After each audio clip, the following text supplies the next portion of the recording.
Well, my name's Michael Fallon. I'm a priest living in Canberra, and I've been asked to speak to you about St Paul, which I happen to have written 3 commentaries on in my long life, and hopefully I know a little bit about it.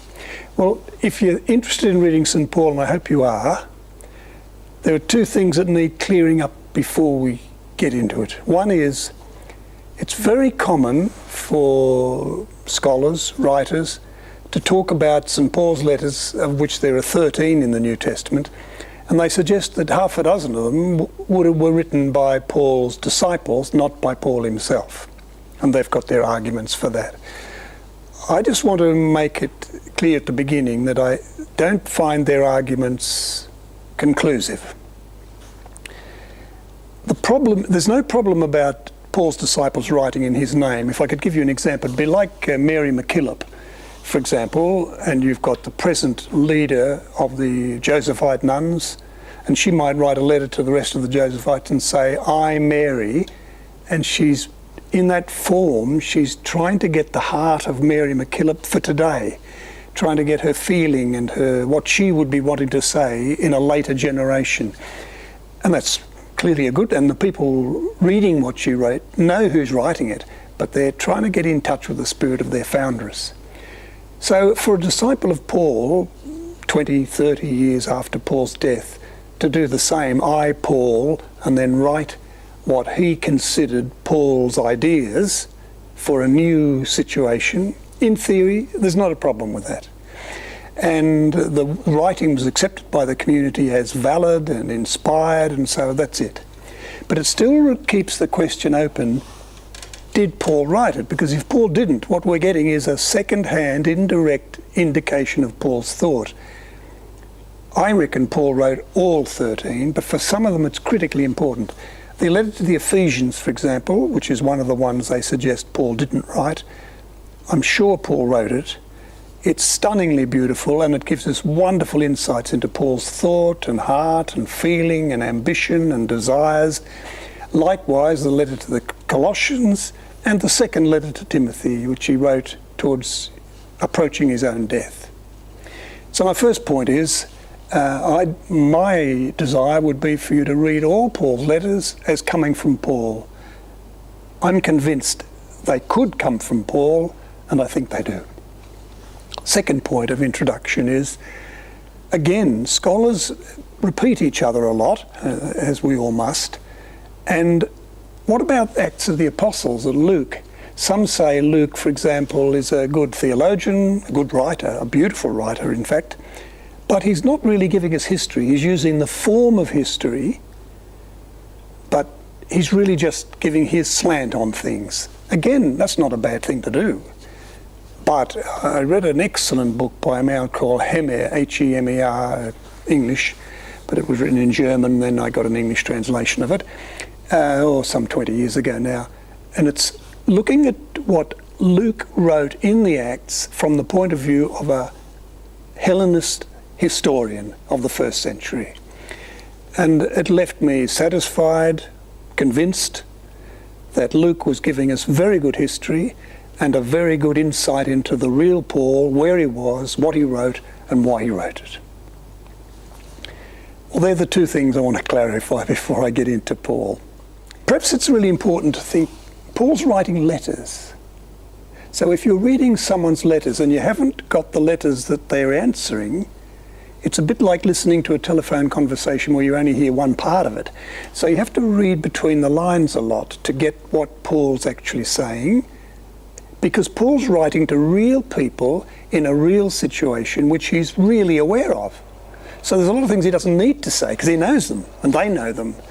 But when he writes, he's obviously writing in a certain culture. He's writing to particular situations. He may not write the same thing if he wrote to someone else, as you do when you write letters, or I do. He's writing to a specific situation that he knows often, and so we need to be aware of, if we're going to read Paul, somehow or other, we've got to at least be aware that we're going into a 2,000-year-old letters, written in Greek, not in English, and written in a culture that's very different from ours, though they're human beings like us, so there's a lot in common too. But we do need to be humble, and we do need to get help to understand what the words meant, what the way of writing was, what Paul was writing to, what he was wanting to say to this particular group. Because some people grab Paul and generalise it as though it would still be as valid today as it would be then, and as though he was writing to people in Newcastle or Sydney or Australia in the 21st century. He's not. When he writes about marriage, he's writing about marriage as it existed in that first century, not different today.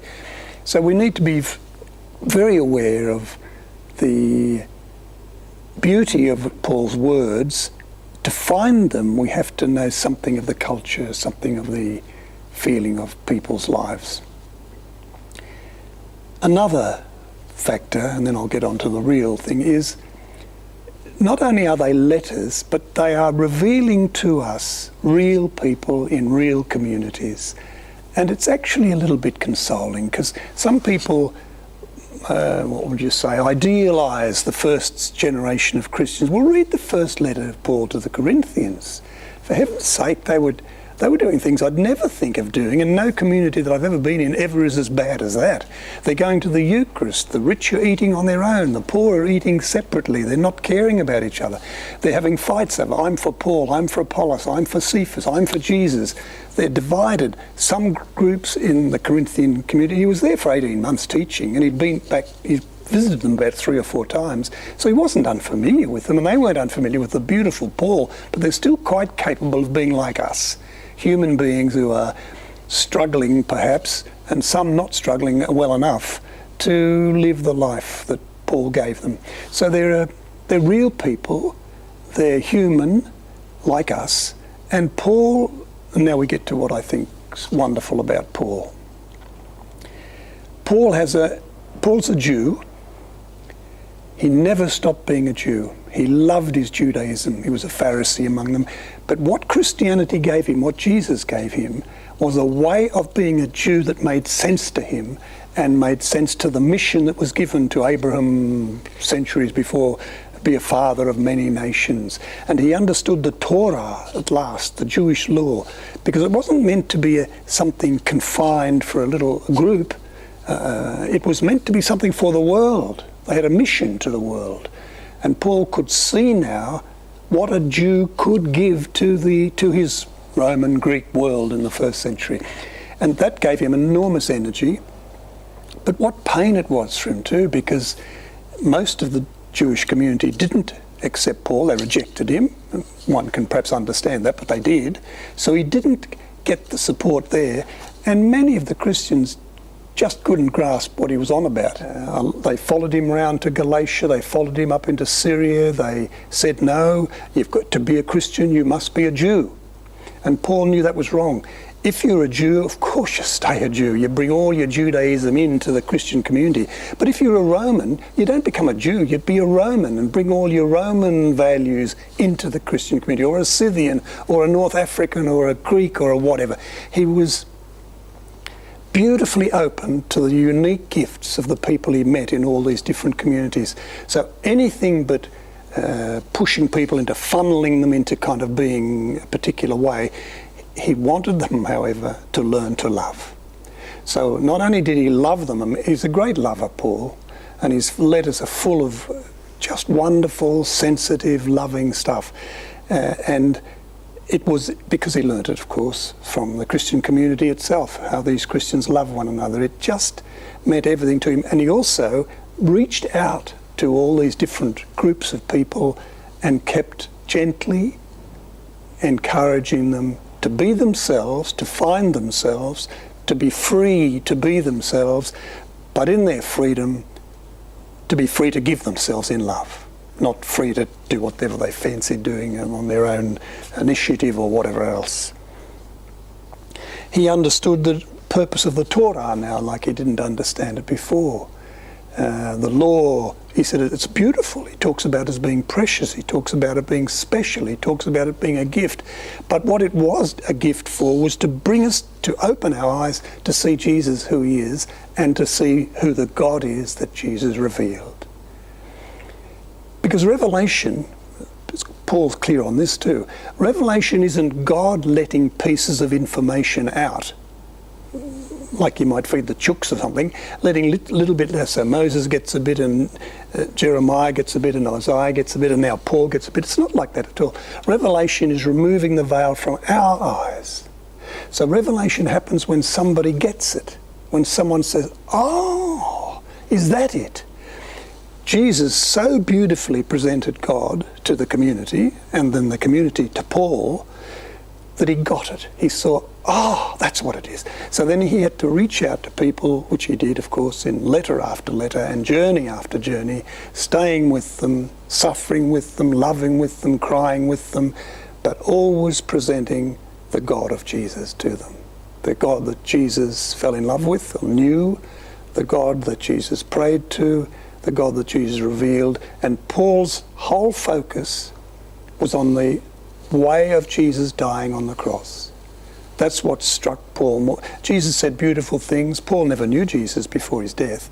And he knew some of those things, of course, and he'd learned it from the community. But what impressed Paul was the way Jesus gave his life for what he believed. The way he didn't stop loving when the pressure was on. The way he didn't stop praying, he didn't stop believing, he didn't stop trusting, he didn't stop caring, he remained true to his unique communion with God, which was the source of everything Jesus was. Paul picked that up. He says in one place, you might know it, hope you do, he said, I live no longer I. What a lovely thing to be able to say. I live no longer I, it's Christ who lives in me. So he was a prisoner of love. He'd taken it all in and taken it, and he wanted Christ, Jesus, the risen Christ, to love through him.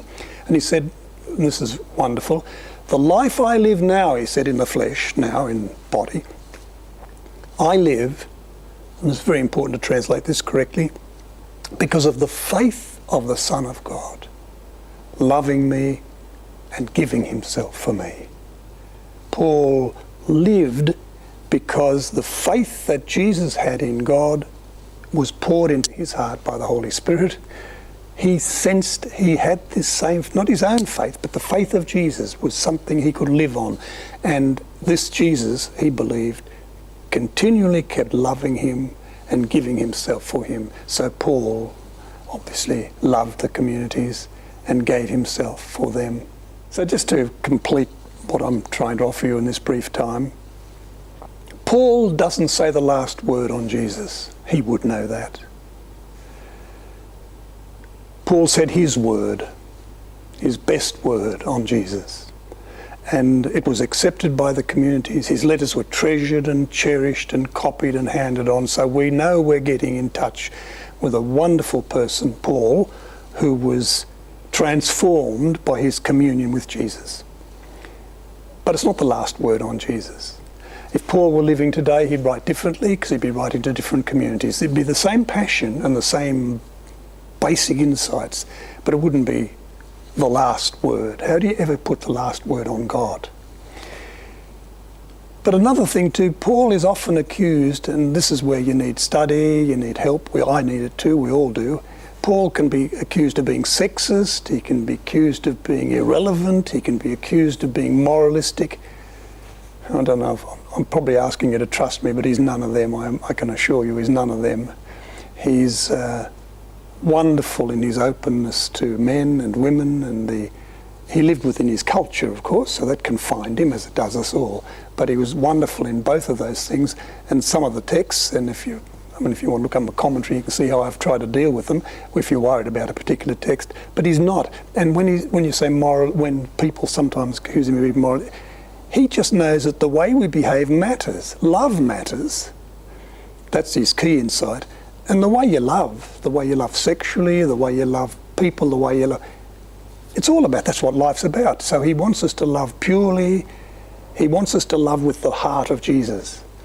Just as he had the faith of Jesus in him and lived by it, the love that he was given, so he wants us to share that love, the love that is the Spirit of God that Jesus experienced with Father, and to build communities based on it, and from those communities to be open to the whole world, open to every single human being, to draw out of them and draw out of yourself by encountering them a real communion of love.